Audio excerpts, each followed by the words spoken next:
أعوذ بالله من الشيطان الرجيم. بسم الله الرحمن الرحيم. والمحصنات من النساء إلا ما ملكت أيمانكم كتاب الله عليكم، وأحل لكم ما وراء ذلكم أن تبتغوا بأموالكم محسنين غير مسافحين، فما استمتعتم به منهن فآتوهن أجورهن فريضة، ولا جناح عليكم فيما تراضيتم به من بعد الفريضة، إن الله كان عليما حكيما. ومن لم يستطع منكم طولا أن ينكح المحصنات المؤمنات فمما ملكت أيمانكم من فتياتكم المؤمنات، والله أعلم بإيمانكم، بعضكم من بعض، فانكحوهن بإذن أهلهن وآتوهن أجورهن بالمعروف محصنات غير مسافحات ولا متخذات أخدان. فإذا أحصن فإن أتين بفاحشة فعليهن نصف ما على المحصنات من العذاب، ذلك لمن خشي العنة منكم، وأن تصبروا خير لكم، والله غفور رحيم. يريد الله ليبين لكم ويهديكم سنن الذين من قبلكم ويتوب عليكم، والله عليم حكيم. والله يريد أن يتوب عليكم ويريد الذين يتبعون الشهوات أن تميلوا ميلا عظيما. يريد الله أن يخفف عنكم وخلق الإنسان ضعيفا. يا أيها الذين آمنوا لا تأكلوا أموالكم بينكم بالباطل إلا أن تكون تجارة عن تراض منكم، ولا تقتلوا أنفسكم، إن الله كان بكم رحيما. ومن يفعل ذلك عدوانا وظلما فسوف نصليه نارا،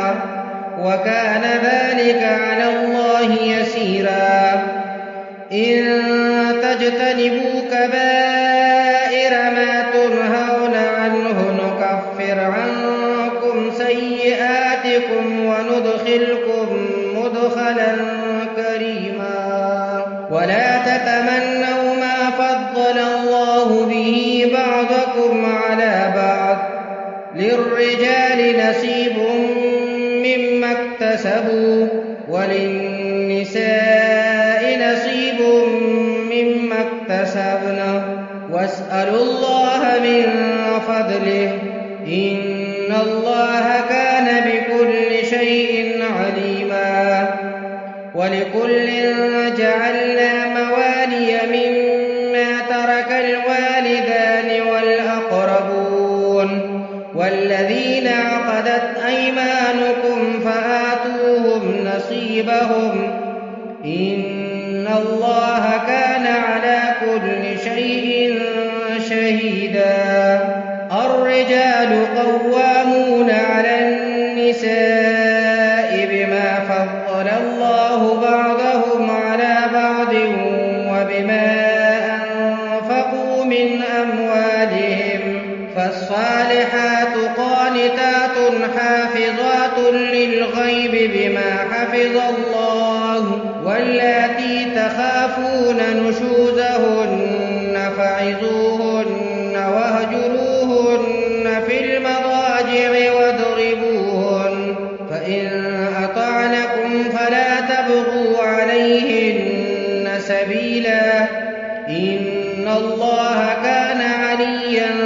كبيرا. وإن خفتم شقاق بينهما فابعثوا حكما من أهله وحكما من أهلها، إن يريدا إصلاحا يوفق الله بينهما، إن الله كان عليما خبيرا. واعبدوا الله ولا تشركوا به شيئا، وبالوالدين إحسانا، وبذي القربى واليتامى والمساكين والجار ذي القربى والجار الجنب والصاحب بالجنب وابن السبيل وما ملكت أيمانكم، إن الله لا يحب من كان مختالا فخورا. الذين يبخلون ويأمرون الناس بالبخل ويكتمون ما آتاهم الله من فضله،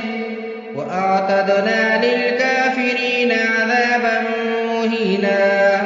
والذين ينفقون أموالهم رئاء الناس ولا يؤمنون بالله ولا باليوم الآخر،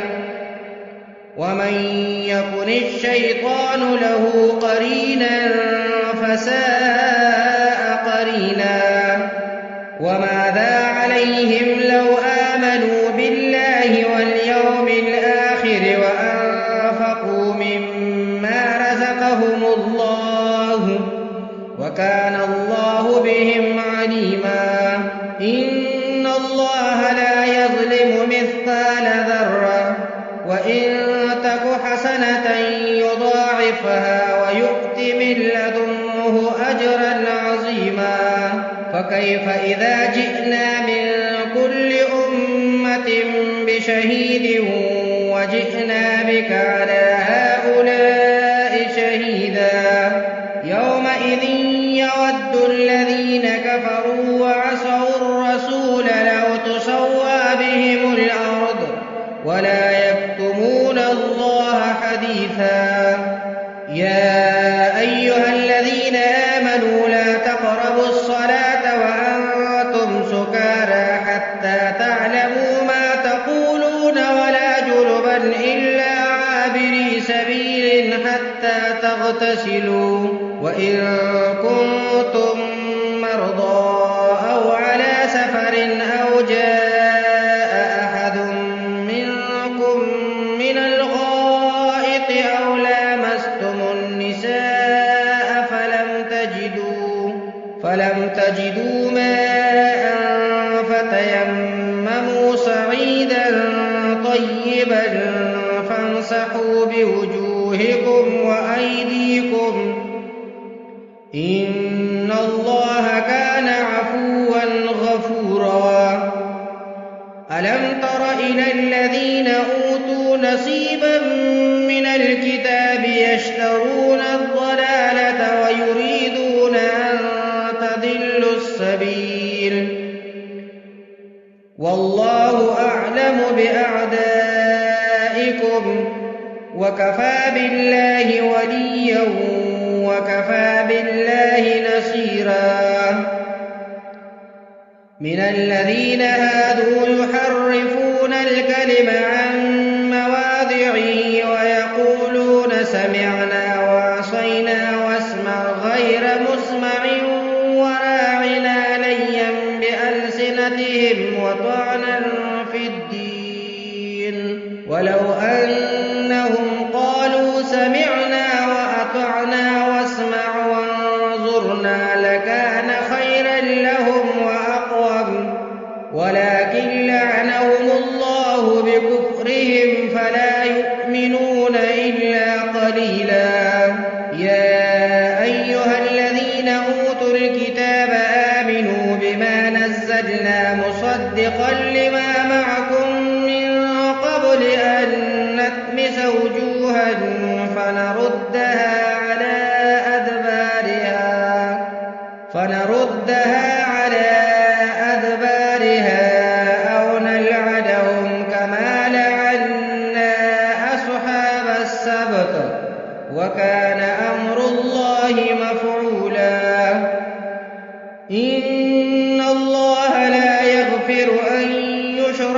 رحمته ويغفر ما دون ذلك لمن يشاء ومن يشرك بالله فقد افترى إثما عظيما ألم تر إلى الذين يزكون أنفسهم بل الله يزكي من يشاء ولا يظلمون فتيلا انظر كيف يفترون على الله الكذب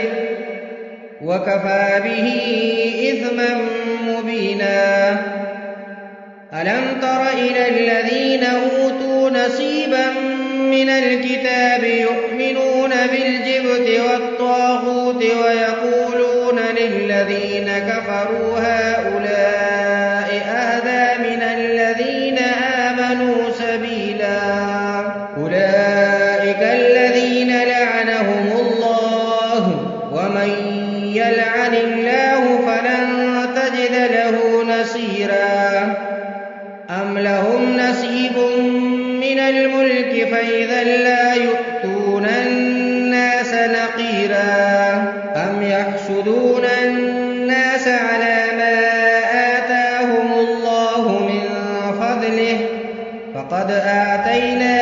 آل إبراهيم الكتاب والحكمة وآتيناهم ملكا عظيما فمنهم من آمن به ومنهم من صد عنه وكفى بجهنم سعيرا إن الذين كفروا بآياتنا سوف نصليهم نارا كلما نضجت جلودهم بدلناهم جلودا غيرها ليذوقوا العذاب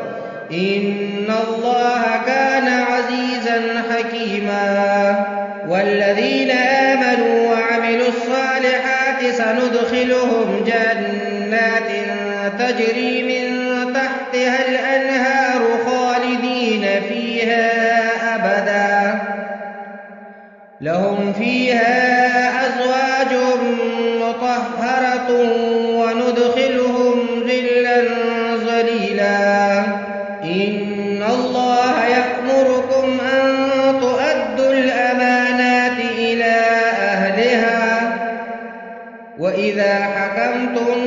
بين الناس أن تحكموا بالعدل إن الله نعم ما يعظكم به إن الله كان سميعا بصيرا يا أيها الذين آمنوا أطيعوا الله وأطيعوا الرسول وأولي الأمر منكم فإن تنازعتم في شيء فردوه إلى الله والرسول إن كنتم تؤمنون بالله واليوم الآخر ذلك خير وأحسن تأويلا ألم تر إلى الذين يزعمون أنهم آمنوا بما أنزل إليك وما أنزل من قبلك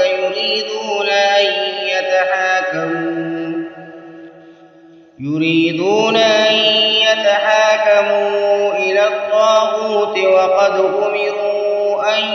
يكفروا به ويريد الشيطان أن يضلهم ضلالا بعيدا وإذا قيل لهم تعالوا إلى ما أنزل الله وإلى الرسول رأيت المنافقين يصدون عنك صدودا فكيف إذا أصابتهم مصيبة بما قدمت أيديهم ثم جاءوك يحلفون بالله إن أردنا إلا إحسانا وتوفيقا أولئك الذين يعلم الله ما في قلوبهم فأعرض عنهم وعظهم وقل لهم في في أنفسهم قولا بليغا وما أرسلنا من رسول إلا ليطاع بإذن الله ولو أنهم إذ ظلموا أنفسهم جاءوك فاستغفروا الله واستغفر لهم الرسول لوجدوا الله توابا رحيما فلا وربك لا يؤمنون حتى يحكموك فيما شجر بينهم ثم لا يجدوا في أنفسهم حرجا مما قضيت ويسلموا تسليما ولو أنا كتبنا عليهم أن اقتلوا أنفسكم أو اخرجوا من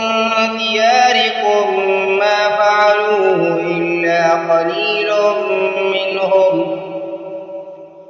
ولو أنهم فعلوا ما يوعظون به لكان خيرا لهم وأشد تثبيتا وإذا لآتيناهم من لدنا أجرا عظيما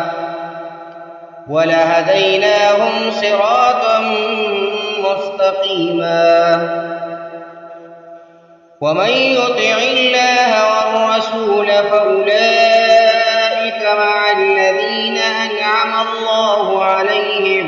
من النبيين والصديقين والشهداء والصالحين وحسن أولئك رفيقا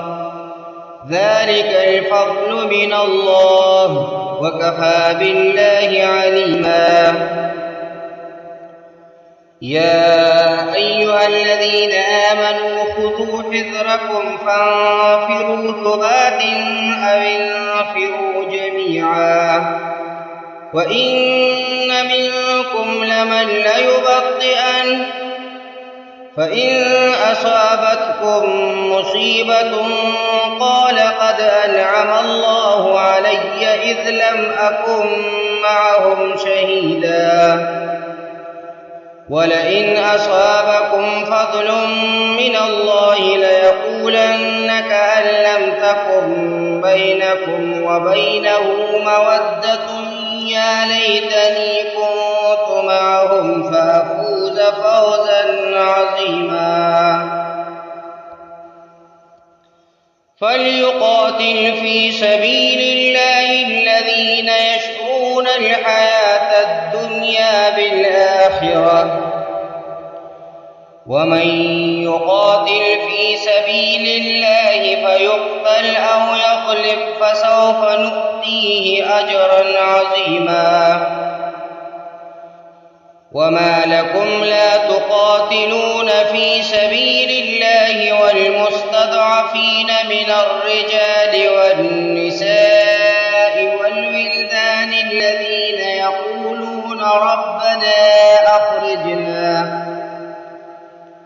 يقولون ربنا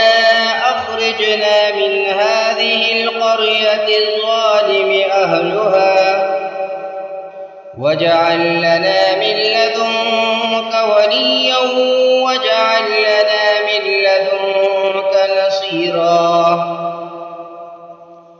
الذين آمنوا يقاتلون في سبيل الله والذين كفروا يقاتلون في سبيل الطاغوت فقاتلوا أولياء الشيطان إن كيد الشيطان كان ضعيفا ألم تر إلى الذين قيل لهم كفوا أيديكم وأقيموا الصلاة وآتوا الزكاة فلما كتب عليهم القتال إذا فريق منهم يخشون الناس كخشية الله أو أشد خشية وقالوا ربنا لم كتبت علينا القتال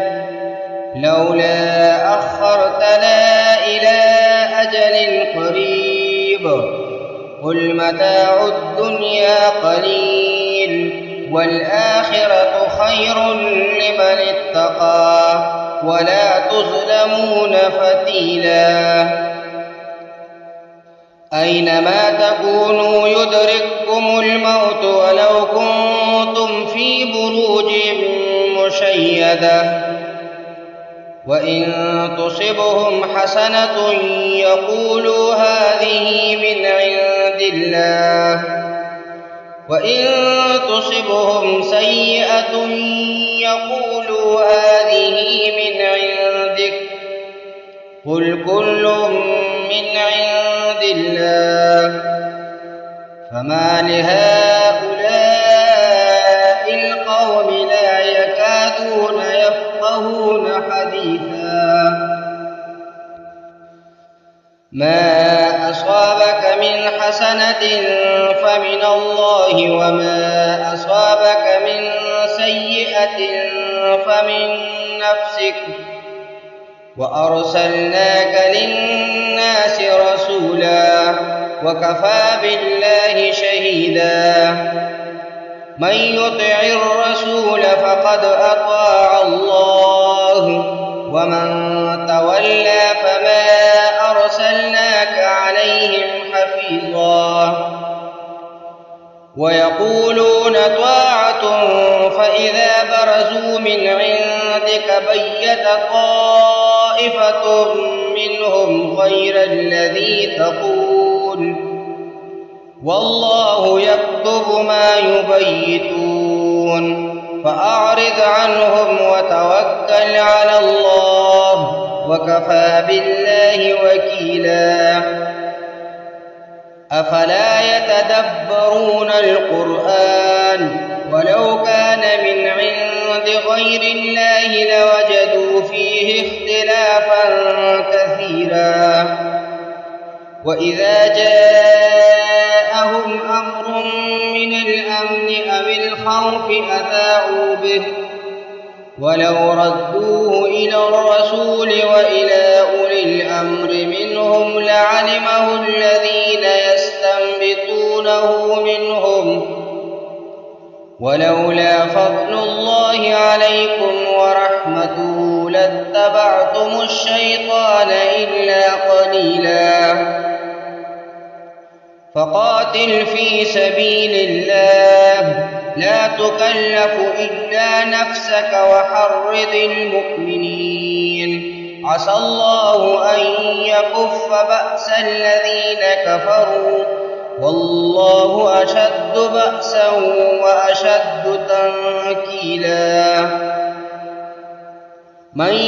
يشفع شفاعة حسنة يكن له نصيب منها ومن يشفع شفاعة سيئة يكن له كفل منها وكان الله على كل شيء مقيتا وإذا حييتم بتحية فحيوا بأحسن منها أو ردوها إن الله كان على كل شيء حسيبا الله لا إله إلا هو ليجمعنكم إلى يوم القيامة لا ريب فيه ومن أصدق من الله حديثا فما لكم في المنافقين فئتين والله أركسهم بما كسبوا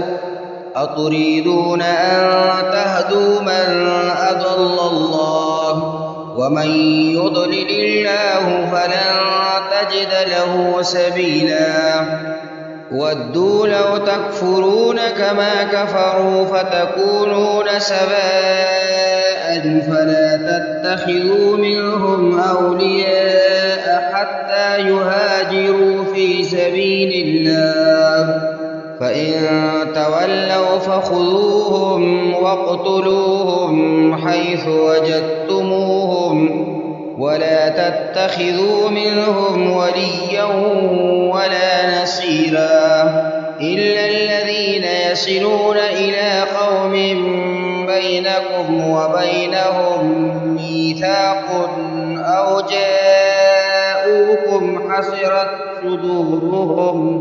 أو جاءوكم حصرت صدورهم أن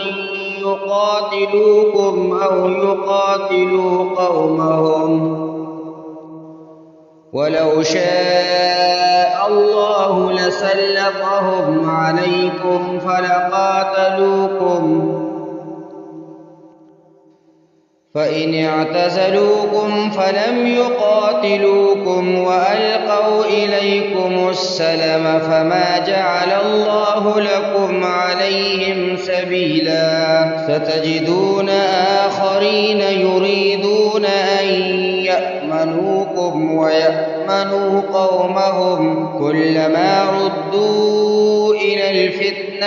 أركسوا فيها فإن لم يعتزلوكم ويلقوا إليكم السلم ويكفوا أيديهم فخذوهم واقتلوهم حيث ثقفتموهم وأولئكم جعلنا لكم عليهم سلطانا مبينا وما كان لمؤمن أن يقتل مؤمنا إلا خطأ ومن قتل مؤمنا خطأ فتحرير رقبة مؤمنة ودية مسلمة إلى أهله إلا أن يصدقوا فإن كان من قوم عدو لكم وهو مؤمن فتحرير رقبة مؤمنة وإن كان من قوم بينكم وبينهم ميثاق فدية مسلمة إلى أهله وتحرير رقبة مؤمنة فمن لم يجد فصيام شهرين متتابعين توبة من الله وكان الله عليما حكيما ومن يقتل مؤمنا متعمدا فجزاؤه جهنم خالدا فيها وغضب الله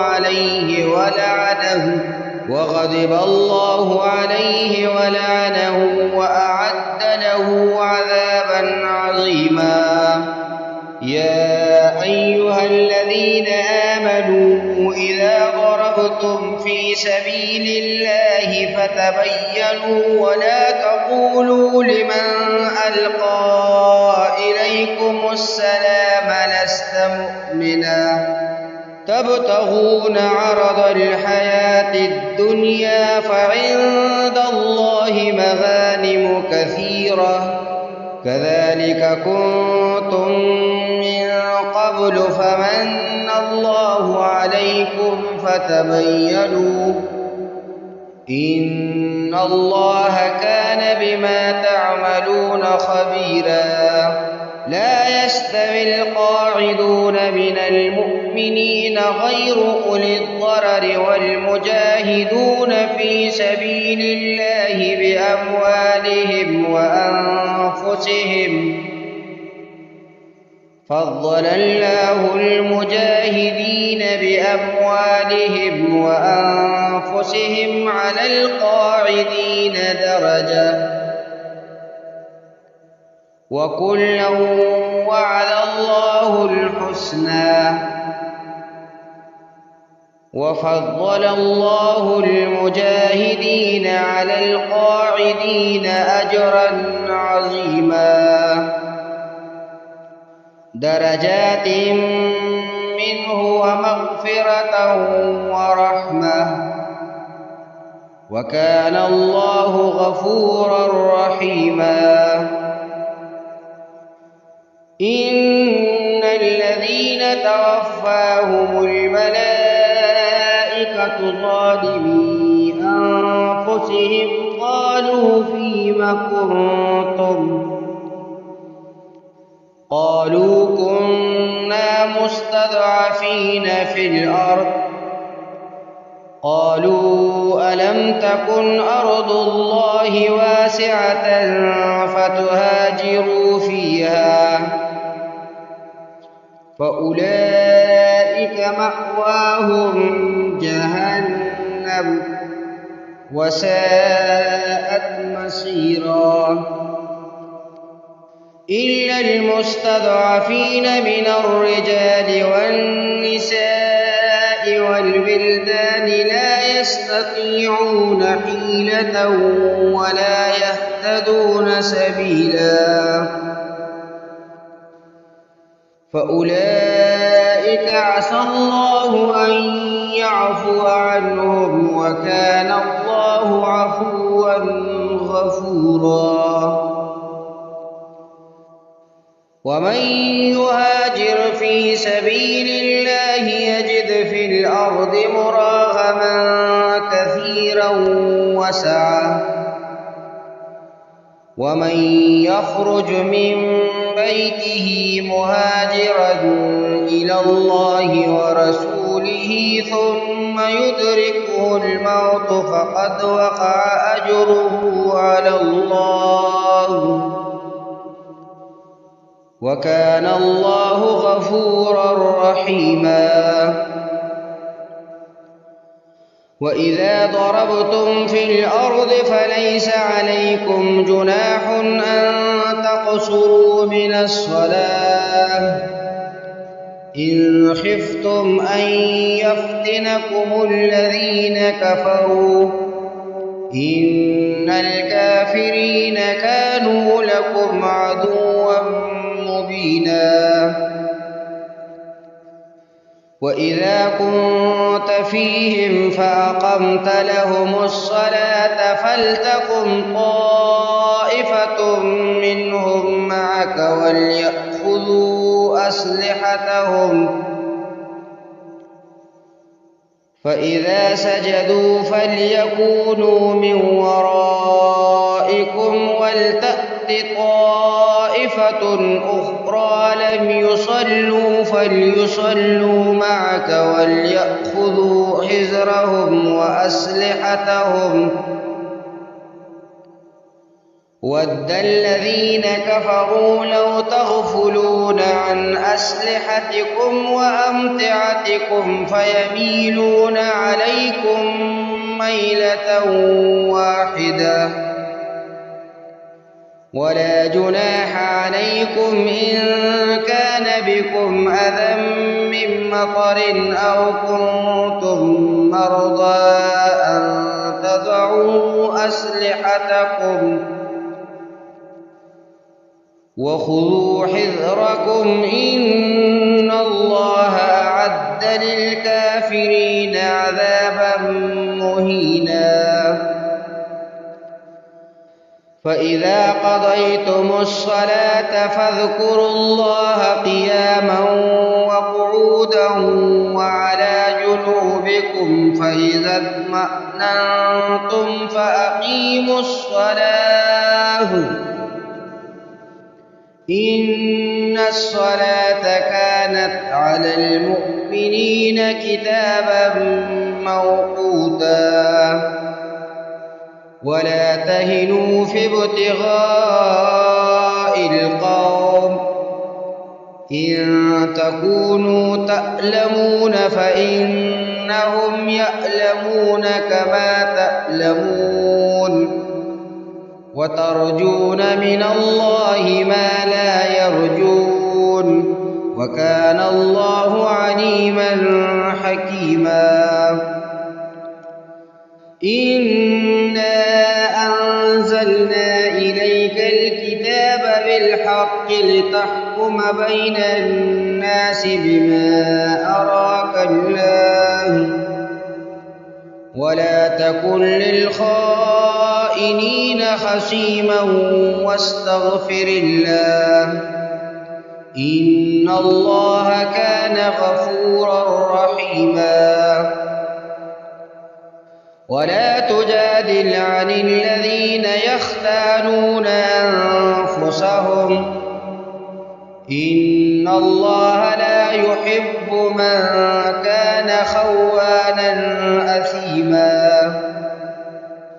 يستخفون من الناس ولا يستخفون من الله وهو معهم إذ يبيتون ما لا يرضى من القول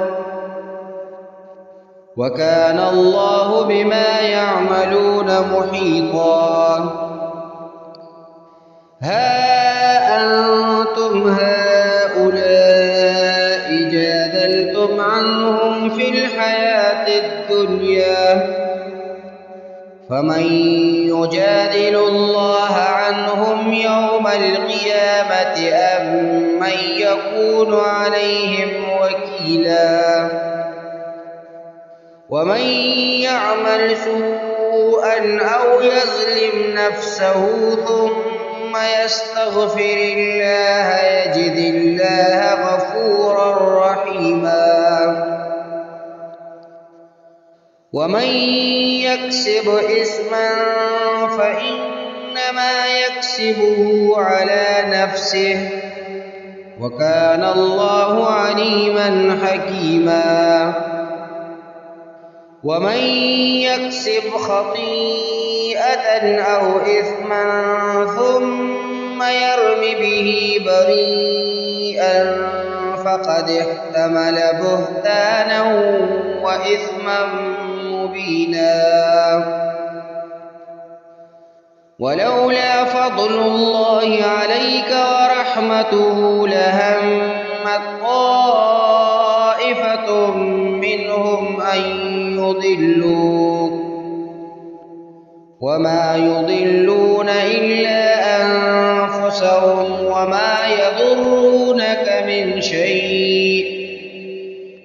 وأنزل الله عليك الكتاب والحكمة وعلمك ما لم تكن تعلم وكان فضل الله عليك عظيما. لا خير في كثير من نجواهم إلا من أمر بصدقة أو معروف أو إصلاح بين الناس ومن يفعل ذلك ابتغاء مرضات الله فسوف نؤتيه أجرا عظيما. ومن يشاقق الرسول من بعد ما تبين له الهدى ويتبع غير سبيل المؤمنين نوله ما تولى ونصله جهنم وساءت مصيرا. إن الله لا يغفر أن يشرك به ويغفر ما دون ذلك لمن يشاء ومن يشرك بالله فقد ضل ضلالا بعيدا. إن يدعون من دونه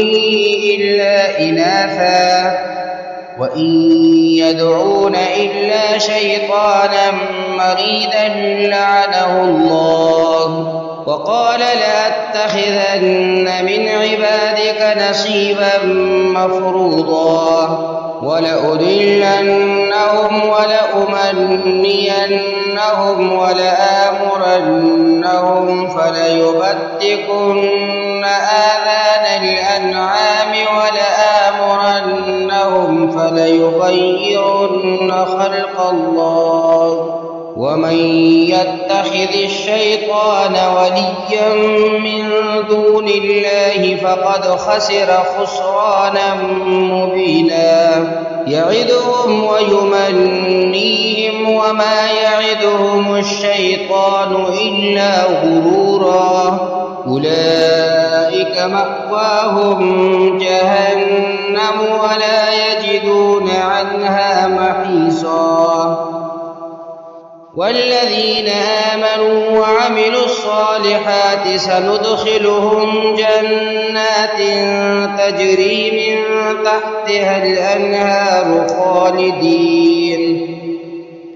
من تحتها الأنهار خالدين فيها أبدا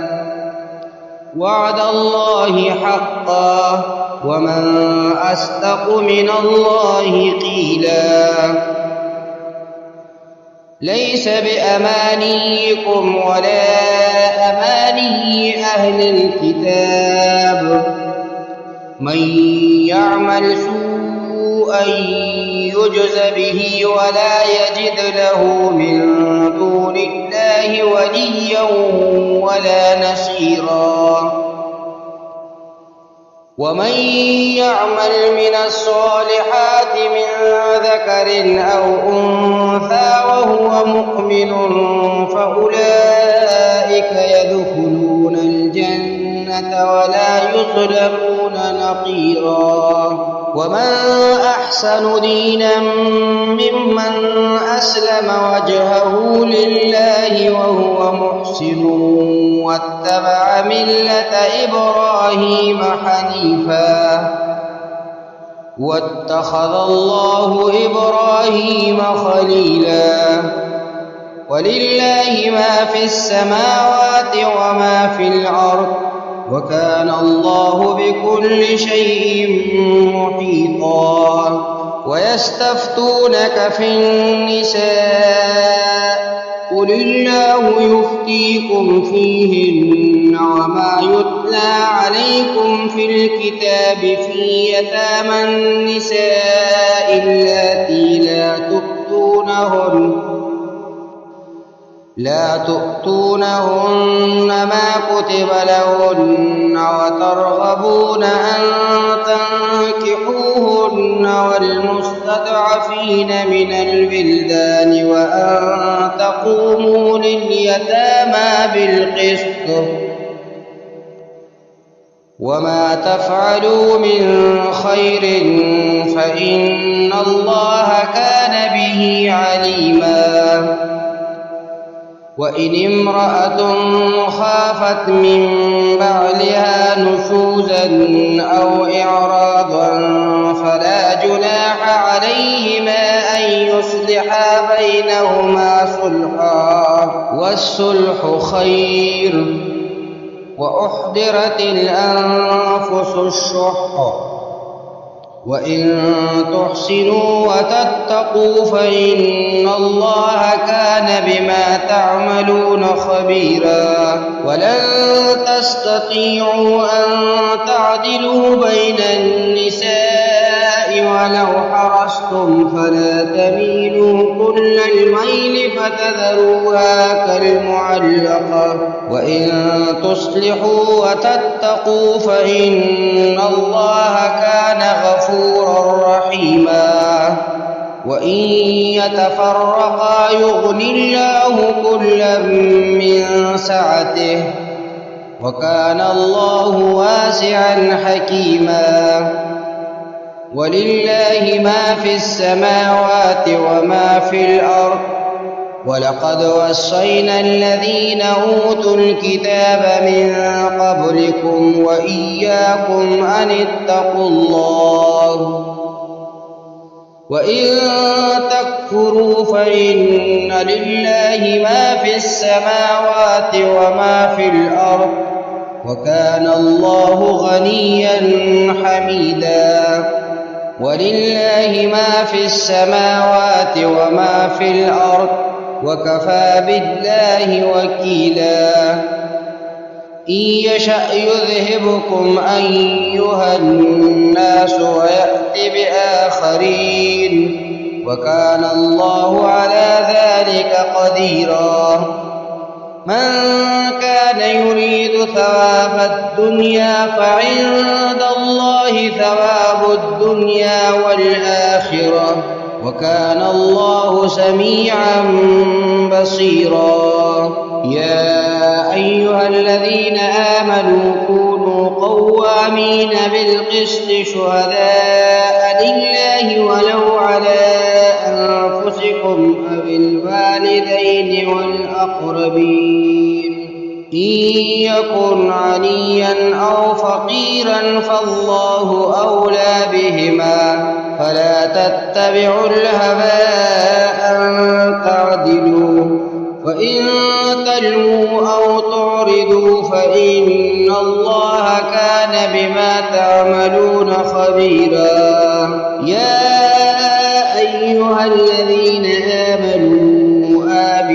بالله ورسوله والكتاب الذي نزل على رسوله والكتاب الذي أنزل من قبل ومن يكفر بالله وملائكته وكتبه ورسله واليوم الآخر فقد ضل ضلالا بعيدا. إن الذين آمنوا ثم كفروا ثم آمنوا ثم كفروا ثم ازدادوا كفرا لم يكن الله ليغفر لهم ولا ليهديهم سبيلا. بشر المنافقين بأن لهم عذابا أليما. الذين يتخذون الكافرين أولياء من دون المؤمنين أيبتغون عندهم العزة فإن العزة لله جميعا. وقد نزل عليكم في الكتاب أن إذا سمعتم آيات الله يكفر بها ويستهزأ بها فلا تقعدوا معهم حتى يخوضوا في حديث غيره إنكم إذا مثلهم إن الله جامع المنافقين والكافرين في جهنم جميعا. الذين يتربصون بكم فإن كان لكم فتح من الله قالوا ألم نكن معكم وإن